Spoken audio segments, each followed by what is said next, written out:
Welcome to another episode of the Daddy Chronicles, Daddy Volo Chronicles. I'm calling it the return of the Daddy Volo Chronicles. But these are just little quick templates, quick sketch pads. I'm being, disturbed today because I'm bringing my son along with me today, and the reason why is just to repeat on what we've been doing. I shared our very first video when you were, dang, how old were you when that first interview we was in the car? I think I maybe like 6. 6 years old, and when we did the I'm not afraid affirmation, right? But that's not what I wanted to talk about today. Okay, I just wanted to welcome the people, and today is February 19, 2024. The time is about 11:20 or so, and what we're doing today is we're going to go over game theory, and that's what's been the main topic of what we've been talking about for the past couple days. Where is this coming from directly? It's coming from the beginning of the school year. My son came to me with the meme media mode. Now you first started doing the meme media in the mode when? Back in 6th grade. Back in 6th grade. And then that was your first attempt at statistics. You actually learned how to draw histograms and things of that nature. All right, cool. Now recently you came home and said probability.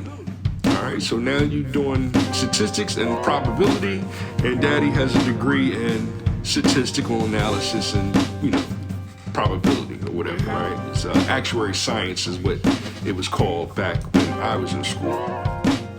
So since then, I overheard you listening to The Game Theorist. Game Theory. And so we want to give a shout out to @Game Theory, the Game Theorist. Matt Pat? Yeah, that's his name. Yeah, Matt Pat. And I noticed that he has 19 million subscribers. Yeah. Now, even though he has 19 million subscribers, he said that he was recently leaving YouTube. in that particular episode, he had 19 million views.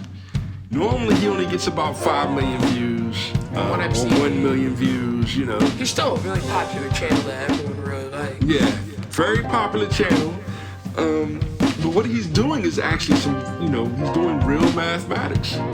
I was able to look at a couple videos. He's looking at the physics behind the characters jumping on the screen and things of that nature. Yeah. So these are things that I'm introducing to you. Game theory is basically a board game. Most games are based upon board games. So Monopoly is a video game too, right? Dungeons and Dragons, you roll dice in order to attack monsters, in order to increase your attributes and your abilities or your characteristics of your character. So it's not just, it is the luck of the draw. It's flipping the coin. Flipping a coin is a game, right?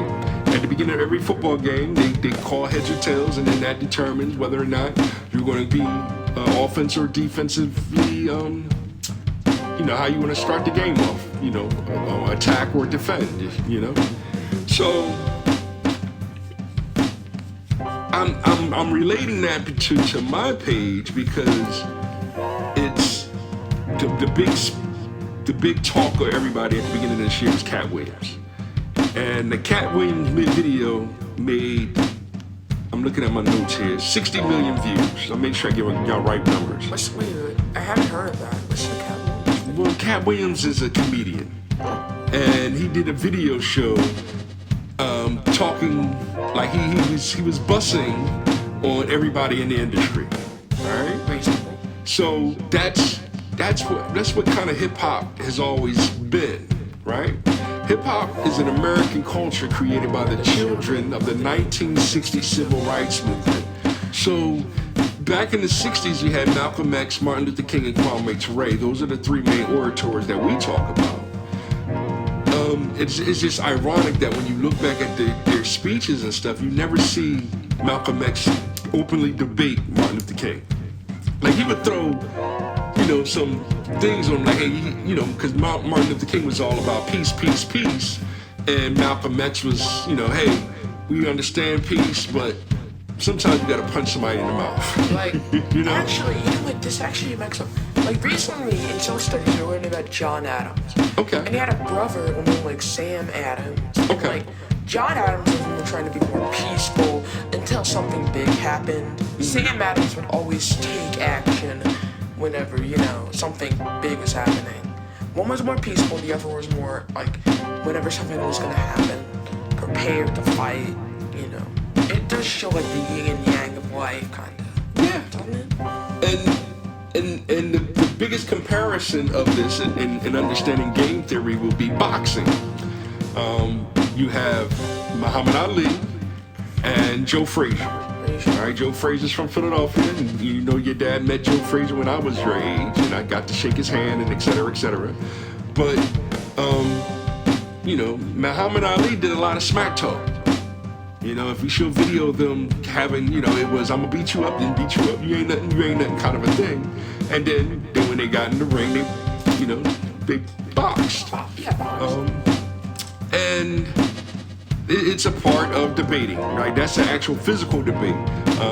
The lyrical debate would be, your shirt is weak, this is that, I don't like your haircut. You know what I mean? Like you busting on somebody or something like that, or you're showing your intelligence on things. All right, so but you could also be on the same team. In fact, let me read this definition real quick for everybody. Right, this definition I'm getting from the book. Game theory is a mathematical model that is used to predict exchanges between rational individuals.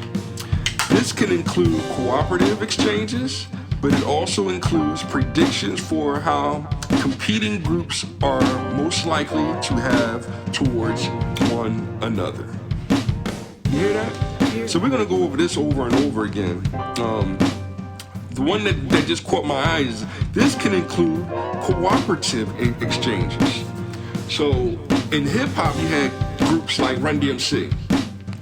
So Run DMC would be considered game theory because one worked against the other, and they had a DJ, so it was it was a triadic kind of understanding. But Run would start off with 2 years ago, a friend of mine asked me to say some MC rhyme, so I said this rhyme I'm about to say.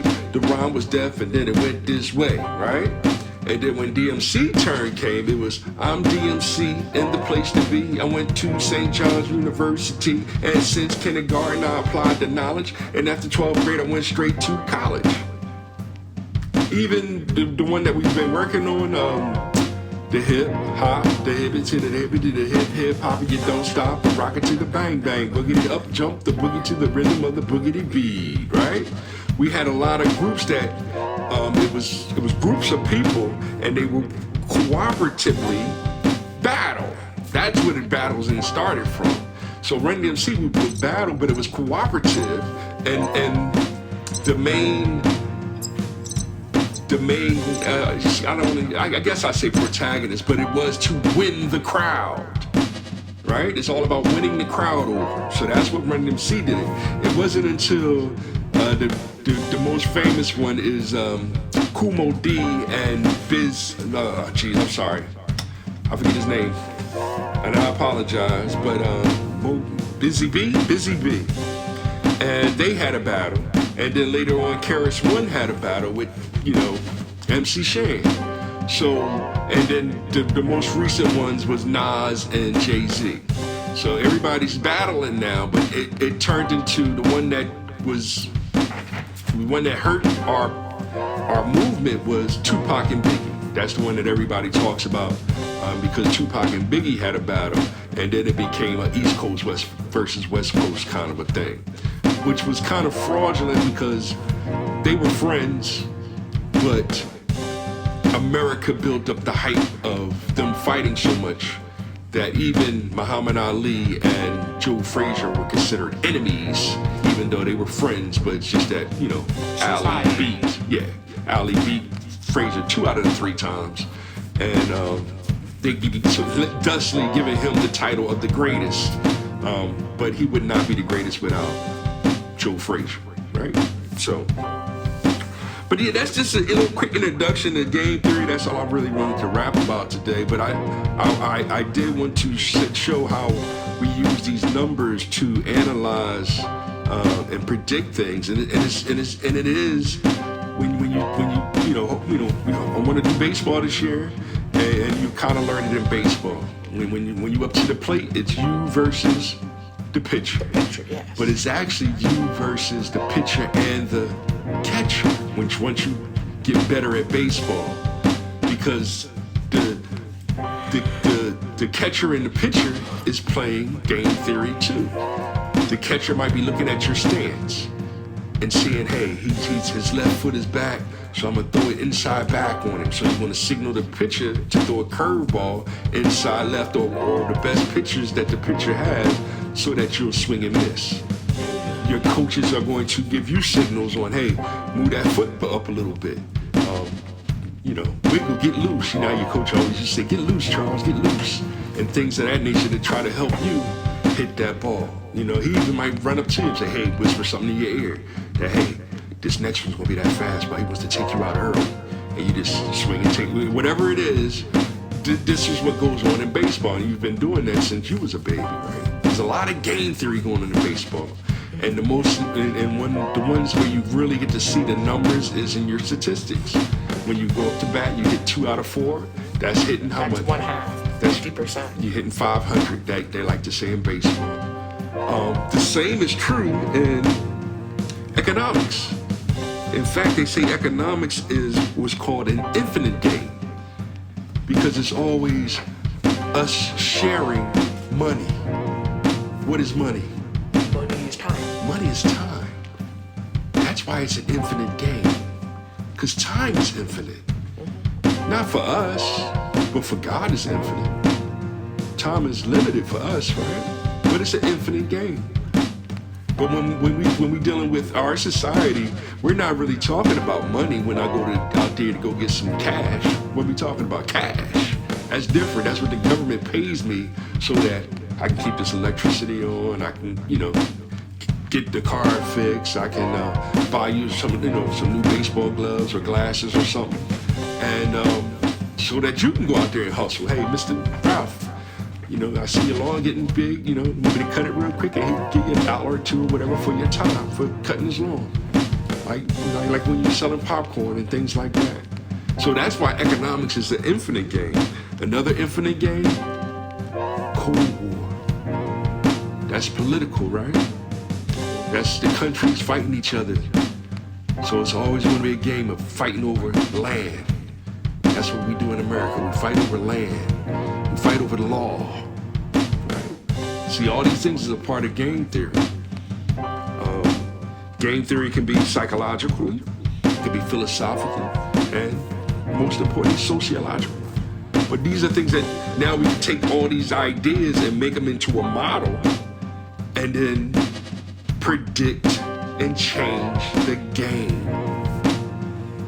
So you like Sonic the Hedgehog a lot. Yes. And Sonic the Hedgehog is he's a speedster. It's a roller coaster game. Yes. So you're looking more at physics and potential and kinetic energy, right? Yes.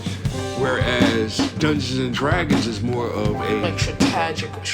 I'm fighting over land. Fighting, strategical game. Now either I'm fighting over land, I'm fighting over love interest, right? Zelda is Link versus Ganon fighting over the love interest. Zelda. Antagonist. There it is. That's game theory. So everybody was talking about Cat Williams. What did he do? Well, he had a special and he made 60 million views, and it's one of the top viewing shows of all time on YouTube. And now everybody's want to try to beat that. And basically all Cat Williams did was like, hey, I'm the best comedian on the planet. I'll battle anybody, right? I compared it to basketball for the people. Whatever, emo. I compared it to Allen Iverson because Allen Iverson was the #1 pick. So now in the order, Kobe Bryant might have been number 7 or 13. I think Kobe Bryant was the 13th pick, but then they flipped picks with LA or something like that. I have to look that up. So, but out of that draft, Kobe Bryant is considered the greatest person to come out of that draft. So, but he wasn't drafted second. I forget who was, but we can look that up. But when we drafting order, like Cat Williams said he's number 1. So my question to the people that order is like, all right, who would be the number 2 comedian? And most likely, most people would say Dave Chappelle. But we can go way back in history to Richard Pryor, Eddie Murphy. The list goes on and on. I'm just, I'm grabbing as fast as I can, and I'm wrapping it up because right now everybody is getting on Fannie Willis. And it's a political game. So we can predict using game theory, the politics, the sociology, the psychology, and the philosophy of what's going on right now. And they're using her as an example against her own people. And that's where Daddy is, a little upset with society. Because they got Fannie going, Donald Trump tried to steal an election. Donald Trump tried to steal an election. She keeps saying that over and over again. And Daddy can do game theory to prove that Joe Biden was the one that actually stole the election. You see, the pre-existence of the mathematical biochemical equations, the manifestation of God are for planet Earth, air, fire, and water, which are in its basic formation of solid, liquid, and gas. It caused the land masses and the space catalysts and all matter that exists in this dense third dimension. You must be observed the physical comprehension. Takes a nerve to be struck. Wisdom is the wise. It's most important to wake up the dumb who've been sleeping. Welcome to another episode of the Daddy Chronicles, Daddy Volo Chronicles. I'm calling it the return of the Daddy Volo Chronicles, but these are just